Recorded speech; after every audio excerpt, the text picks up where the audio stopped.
اعوذ باللہ من الشیطان الرجیم، بسم اللہ الرحمن الرحیم۔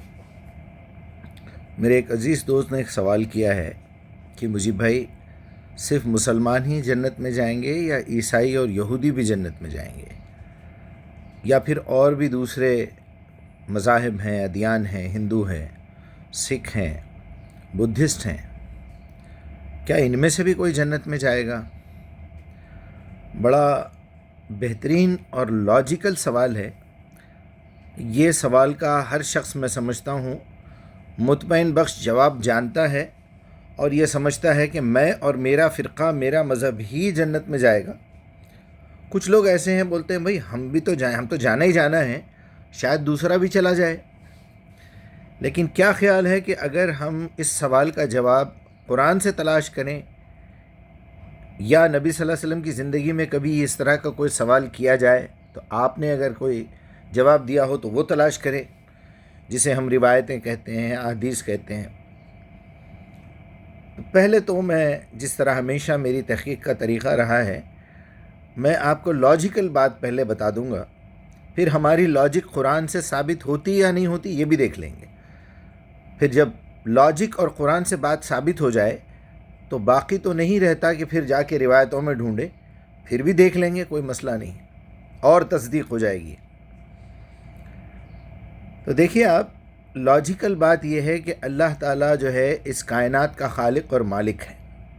وہ یہ کہتا ہے کہ یا ایھا الناس، اے تمام انسانوں، یہاں کوئی مذہب، کوئی فرقے، کوئی دین کی بات نہیں ہو رہی۔ یا ایھا الناس، جیسے یا ایھا الذین آمنوا، یا ایھا الکافرون، یا ایھا النبی، یا اہل الکتاب سے بات ہو رہی ہے۔ یہاں پر سارے انسانوں کو جمع کر کے اللہ بات کر رہا ہے۔ یا ایھا الناس انا خلقناکم من ذکر و انثی، میں نے تمہیں ایک مرد اور ایک عورت سے پیدا کیا ہے، تمہارا سلسلہ۔ وجعلناکم من شعوب و قبائل، میں نے تمہارے شعبے، خاندان اور قبیلے بنا دیے۔ کیوں؟ لتعارفوا، تاکہ تمہارا آپس میں انٹروڈکشن ہو۔ ان اکرمکم عند اللہ، بے شک اللہ کے نزدیک تم میں عزت والا وہ ہے، یعنی کامیاب ہونے والا، عزت والا۔ ان اکرمکم عند اللہ اتقاکم، ایک لفظ میں اللہ تعالیٰ نے اس سوال کا کلیئر جواب دے دیا ہے۔ تم میں بہترین شخص اللہ کی نظر میں عزت والا وہ ہے جو برائیوں سے اپنے آپ کو بچاتا ہو، برائیوں سے پرہیز کرتا ہو۔ اس سے زیادہ آسان بات اور کیا چاہیے آپ کو؟ اب اللہ تعالیٰ قیامت کے دن یہ دیکھے گا کہ برائیوں سے بچنے والے کون کون ہیں۔ وہ بدھسٹ میں سے ہے، وہ ہندو میں سے ہے، وہ فلاں میں سے ہے، وہ فلاں میں سے ہے، اس کی کوئی ویلیو نہیں ہے اللہ کے پاس۔ قرآن میں بے شمار دلیلیں موجود ہیں، آپ کے سامنے انٹرنیٹ موجود ہے، آپ کے پاس قرآن ہے۔ آپ کو اگر مجھ سے ریفرنسز چاہیے تو میں ایزیلی دیتا رہوں گا۔ میں آپ کو یہاں بات بتا کے قرآن اور حدیث کی میں بتا دیا۔ اب میں آپ کو قرآن کی ایک ایسی بات بھی بتاؤں گا جس میں اللہ تعالیٰ نے اور ایک تعریف کی ہے، اور وہ یہ کی ہے کہ وَمَنْ أَحْسَنُ قَوْلًا مِّمَّنْ دَعَا إِلَى اللَّهِ، خود اچھا ہو جانا کافی نہیں ہے، خود برائیوں سے بچ جانا کافی نہیں ہے، بلکہ برائیوں سے روکنا اور لوگوں کو بھلائی کی ترغیب دینا کہ دیکھو میں نے بھلائی اپنائی ہے، میں نے صفائی اپنائی ہے، میں گندگیوں کو چھوڑ رہا ہوں، میں جھوٹ کو چھوڑ رہا ہوں، تم بھی ایسا ہی کرو۔ یہ ہے وہ بات۔ وَمَنْ أَحْسَنُ قَوْلًا مِّمَّنْ دَعَا إِلَى اللَّهِ، اللہ کی طرف بلا کے بتانا، یہ کتاب اللہ نے بتائی ہے، برائیوں سے کس طرح بچا جا سکتا ہے اور بھلائیاں کس طرح کی جا سکتی ہیں۔ سب سے بڑی بھلائی یہ ہے وَمَنْ أَحْسَنُ قَوْلًا مِّمَّنْ دَعَا إِلَى اللَّهِ وَعَمِلَ صَالِحًا، اور پھر وہ اچھے کام بھی کرے۔ قَالَ إِنَّنِي مِنَ الْمُسْلِمِينَ، اگر کوئی پوچھے کہ بھائی آپ کا کون سا مذہب ہے، کون سا فرقہ ہے، کون سا دین ہے، اس سے کہے کہ وہ مسلمان جو اب ہم سمجھتے ہیں وہ نہیں، میں تو اللہ نے جیسے کہا میں نے کر دیا۔ I'm obedient person, that's all۔ obedient کا مطلب ہے مسلم۔ اس کے اندر ایک بات شامل ہے کہ آپ کو جب کہ کتاب دی گئی ہے اور اس میں کچھ فرمان لکھے گئے ہیں، محکمات لکھے گئے ہیں کہ ایسا کرو، ایسا کرو، ایسا کرو، ایسا کرو، ایسا مت کرو، ایسا مت کرو، ایسا مت کرو، یہ حکم ہے اللہ کا۔ جو شخص اس کو مان لے، جتنے پرسنٹیج وہ مانے گا اتنا بڑا مسلم ہے، جتنا نہیں مانے گا اتنا وہ نافرمان ہے۔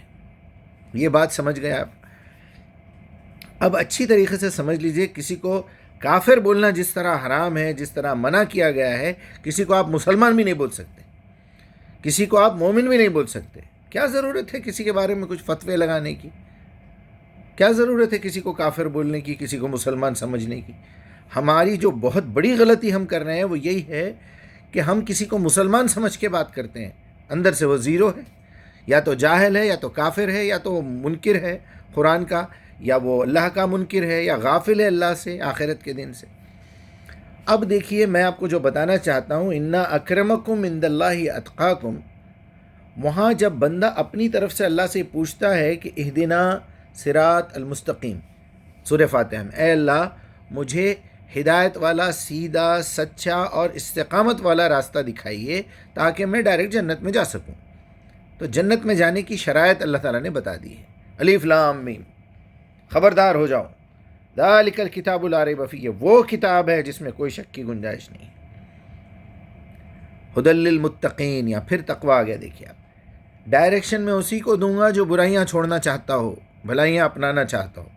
سیدھی بات آ کے رک رہی ہے تقویٰ پہ، یا ایھا الذین آمنوا اتقوا اللہ حق تقاتہ ولا تموتن الا وانتم مسلمون، ایمان والو دیکھو تقویٰ اختیار کرنا، تم کتاب کو مان تو گئے ہو لیکن برائیاں نہیں چھوڑ رہے ہو، ایسا تقویٰ اختیار کرو، ایسا برائیوں کو چھوڑو جیسا کہ اس کے چھوڑنے کا حق ہے، اور تمہیں موت نہ آئے مگر اس حال میں کہ تم اللہ کے فرمانبردار ہو کے مرو، کہیں ایسا نہ ہو تمہاری عین موت آنے کے وقت تم نافرمانی میں مبتلا ہو، کوئی ایسی حرکت کر رہے ہو اور تمہیں موت آ گئی ہے۔ فرمانبرداروں کی حالت میں تمہاری موت ہونا چاہیے، ولا تموتن الا وانتم مسلمون۔ تو جب آپ قرآن ہاتھ میں لیتے ہیں تقویٰ معلوم کرنے کے لیے، برائیاں چھوڑنے کے لیے، اچھی بات معلوم کرنے کے لیے، وہ راستہ پوچھتے ہیں کہ جس راستے سے آپ جنت میں داخل ہو سکتے ہیں، وہ طریقہ پوچھتے ہیں، وہ شرائط پوچھتے ہیں، تو اللہ تعالیٰ اس کی کنڈیشنز بتاتا ہے۔ ذالک الکتاب لا ریب فیہ ھدی للمتقین۔ اب متقیوں کی کچھ صفات ہیں، الذین یؤمنون بالغیب، تم نے ہم سے طریقہ پوچھا، راستہ پوچھا، فی الوقت تمہیں سمجھ میں نہیں آ رہا، تھوڑی دور پہ وہ راؤنڈ اباؤٹ مل جائے گا، تھوڑی دور پہ وہ سگنل مل جائے گا، اب فی الوقت ہم سمجھا رہے ہیں، چونکہ اس کتاب میں کوئی شک نہیں ہے، لہٰذا خاموشی سے سنو، بھروسہ کرو، آگے آنے والی وہ چیز تمہیں تھوڑی سی دیر میں پتہ چل جائے گا، زیادہ دیر انتظار کرنے کی ضرورت نہیں ہے، قیامت تک انتظار کرنے کی ضرورت نہیں۔ ھدی للمتقین الذین یؤمنون بالغیب، آپ نے کسی سے پتہ پوچھا، وہ بتائے گا دیکھیے یہاں سے سیدھا جائیں گے آپ، ایک سگنل آئے گا، سگنل سے لیفٹ لے لیجیے، جب لیفٹ لیں گے وہاں ایک میکڈونلڈ ہے، وہاں ایک راؤنڈ اباؤٹ آپ کو ملے گا، وہاں سے آپ نے پھر رائٹ لینا ہے۔ آپ نے میکڈونلڈ نہیں دیکھا، آپ نے راؤنڈ اباؤٹ نہیں دیکھا، لیکن آپ کو بھروسہ کرنا پڑے گا۔ اگر آپ نے اس ٹریفک پولیس والے پہ بھروسہ کیا ہے تو اس کی باتوں پہ بھی بھروسہ کرنا پڑے گا۔ یہاں تو اللہ تعالیٰ نے اپنے پیغمبر کے ذریعے سے، روح الامین جبرائیل کے ذریعے سے، امانت دار فرشتے کے ذریعے سے ایک محفوظ کتاب آپ کے پاس بھیجا ہے، اس میں شک کی کوئی گنجائش ہی نہیں ہے۔ کمی اس بات کی ہے کہ ہم اپنی برائیاں چھوڑنا نہیں چاہتے، ہم اللہ سے پتہ پوچھنا نہیں چاہتے۔ دیکھیے جنت میں جانے کا آسان راستہ بتا رہا ہوں میں آپ کو، آپ صرف برائیاں چھوڑ دیجئے، اچھائیوں میں صرف ایک کام کیجئے، اللہ کی کتاب کی دعوت لوگوں تک پہنچا دیجئے، آپ کی زندگی آٹومیٹیکلی ٹھیک ہو جائے گی۔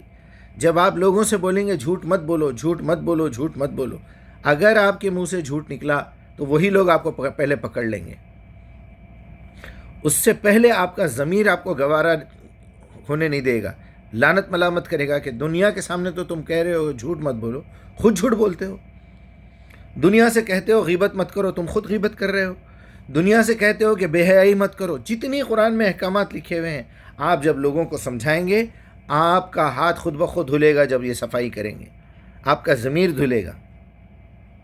اب برائیاں کیا کیا ہے وہ میں بتا دینا چاہتا ہوں، جس کی وجہ سے جنت میں انٹری نہیں ملے گی۔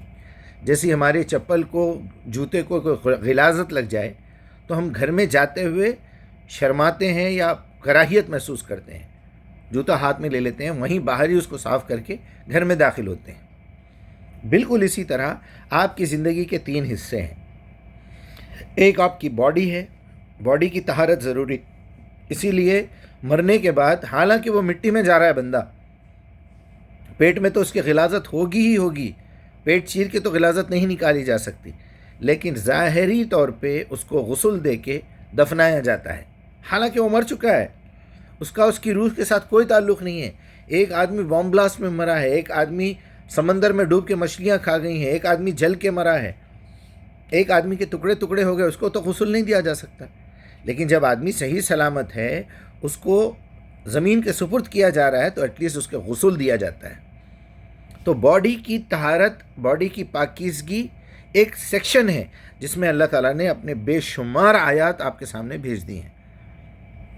ناخن کاٹنا، بال جہاں کی نکالنا ہے نکالنا، اور جو ہے غسل کرنا، تیمم کرنا، وضو کرنا، یہ آپ کے گندگی کے صاف کرنے کے کچھ طریقے ہیں جو اللہ نے، اللہ کے رسول نے بتا دیے. دوسری پاکیزگی آپ کے پیٹ کی ہے کہ آپ نے یہ کھانا ہے یا نہیں کھانا ہے. حرام کھائیں گے تو آپ کی غذا اگر حرام ہوگی تو پیٹ گندا ہو جائے گا. کچھ ایسی چیزیں کھائیں گے جو حلال تو ہیں لیکن آپ کی صحت کو خراب کر رہی ہیں. اس کے لیے قانون بنا دیا، طیبات حلال ہے، خبائث حرام ہے. Chapter close. پوری قرآن میں سے حلال کیا ہے، حرام کیا ہے، کھانے کے لیے الگ کر لیجئے. گندگی کیا ہے، صفائی کیا ہے باڈی کی، الگ کر لیجئے. اب آپ کے سامنے پوری قرآن کا ایک حصہ بچ جاتا ہے، وہ ہے آپ کے اخلاق کی طہارت، آپ کی روح کی طہارت. جھوٹ بولنا، نہ وہ پیٹ سے اس کا تعلق ہے نہ آپ کی باڈی سے تعلق ہے. آپ زبان سے جھوٹ بولتے ہیں لیکن خیالوں میں ایک بات آپ کو دھوکہ دے رہے ہیں، کسی کی غیبت کر رہے ہیں، کسی کی چغلی کر رہے ہیں، کسی کے اوپر تہمت لگا رہے ہیں، کسی کو گالی دے رہے ہیں، کسی کا حق تلف کر رہے ہیں. کبھی بے حیائی کی بات کرتے ہیں، کبھی شرک کی بات کرتے ہیں، کبھی کفر بکتے ہیں. یہ ہے وہ اخلاقی اور روحانی بیماریاں جس کے تھرو آپ کبھی بھی جنت میں داخل نہیں ہو سکیں گے. اب اگر کسی شخص کو وہ خود آ کے آپ سے پوچھے کہ بھائی میرے اندر یہ برائیاں ہیں، میں جنت میں جانا چاہتا ہوں، یا مجھے جنت میں جانے کا آپ ایک کرائٹیریا بتائیے، تو میں بولوں گا آپ جھوٹ بولتے ہیں. وہ بولے گا جی بولتا ہوں. تو پھر آپ کو رکنا پڑے گا. کیا آپ عیسیٰ کو اللہ کا بیٹا مانتے ہیں؟ جی ہاں مانتا ہوں. تو پھر آپ کو اپنا پیوریفیکیشن کرنا پڑے گا. اللہ کی ذات میں کوئی شرک نہیں ہو سکتا. آپ کوئی بے حیائی کی بات کرتے ہیں یا سنتے ہیں یا دیکھتے ہیں یا عمل میں بھی کرتے ہیں یا اس کی دعوت دیتے ہیں، جی ہاں مجھ سے یہ غلطیاں ہوتی ہیں، چھوڑنا پڑے گا آپ کو. دیکھیے ہدی للمتقین ہے. صرف صحیح کام کی ہدایت میں اس وقت دوں گا جب تم برا کام چھوڑو گے. نیا صوفہ سیٹ اس وقت ملے گا جب پرانا صوفہ سیٹ دادا جان کا باہر پھینکیں گے آپ نکال کے، اس میں کیڑ لگ گیا ہے، دیمک لگ گئی ہے. ہمارے عقیدے کا تو اس سے زیادہ برا حال ہے. آپ اگر خیالات میں کسی گندگی میں مبتلا ہیں، شرک ہے، جھوٹ ہے، غیبت ہے، بے حیائی ہے اور بے تک کی باتیں ہیں، ان تقولوا علی اللہ ما لا تعلمون، گھوم پھر کے پھر وہی اخلاقی بیماریوں کے 5 حصے ہیں. اللہ تعالیٰ نے سورہ اعراف کی آیت نمبر 33 میں بتا دیا ہے. قل انما حرم ربی الفواحش ما ظہر منہا وما بطن والاثم، گناہ کبیرہ جس میں آپ کا ضمیر جانتا ہے یہ گناہ ہے، حق تلفی کسی کی، والبغی بغیر الحق، کسی کی جان مال عزت آبرو کے خلاف بغاوت کرنا، ان تشرکوا باللہ ما لم ینزل بہ سلطانہ، آپ نے کسی اور کو زندہ سمجھا تو شرک کیا آپ نے. یاد رکھیے آپ نے کسی سے کوئی سوال کیا، کسی سے قرضہ مانگا، کوئی مدد مانگی، اس نے نہیں دیا، آپ دوبارہ اس کو بول رہے ہیں نہیں دیا، تیسری مرتبہ بول رہے ہیں، وہاں سے شرک شروع ہو جاتا ہے. اللہ تعالیٰ یہ کہتے ہیں کہ اس کو تو مدد مجھ سے مانگنی چاہیے. دنیاوی اعتبار سے کسی سے کہہ دیا پانی پلا دو، نہیں پلا رہا ہے، دوسری بار بولا نہیں پلا رہا ہے، تیسری بار میکسیمم کراہیت ہو گئی، چوتھی بار سے ختم. اب آپ کو یہاں سے اللہ پہ توکل کرنا ہے، وہ انتظام کرے گا کہیں نہ کہیں سے. اپنے بیٹے پہ، اپنے باپ پہ، اپنے بھائی پہ بھی بھروسہ کرنا نہیں ہے. ہو سکتا کوئی چیز کی پرابلم ہوں گی، تفصیل میں نے جانا نہیں چاہتا. تو شرک کے بہت الگ الگ طریقے ہیں، اس کے انواع ہیں، اس کی الگ الگ ٹائپس ہیں. اللہ ہم کو محفوظ رکھے، اور اتنی عقل آلریڈی دے چکا ہے، اس کے محفوظ رہنے کی کتاب بھی بھیج دیا ہے. پھر بھی ہم اس پہ ڈھکل دیتے کہ اللہ ہم کو نمازی بنا دے، اللہ ہم کو جو ہے گناہوں سے بچا لے، اللہ جو ہے ایسا کر دے ویسا کر دے. بھائی وہ آپ کے کرنے کے کام ہیں، اللہ نے لکھ کے بھیج دیا ایسا کرو تو جنت میں جاؤ گے.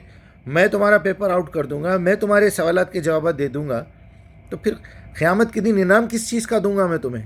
میں تو تمہیں جہنم میں ڈال دوں گا. اب پھر یہاں اللہ تعالیٰ سے التجا ہے ہم سے جو غلطی ہوئی معاف کریں.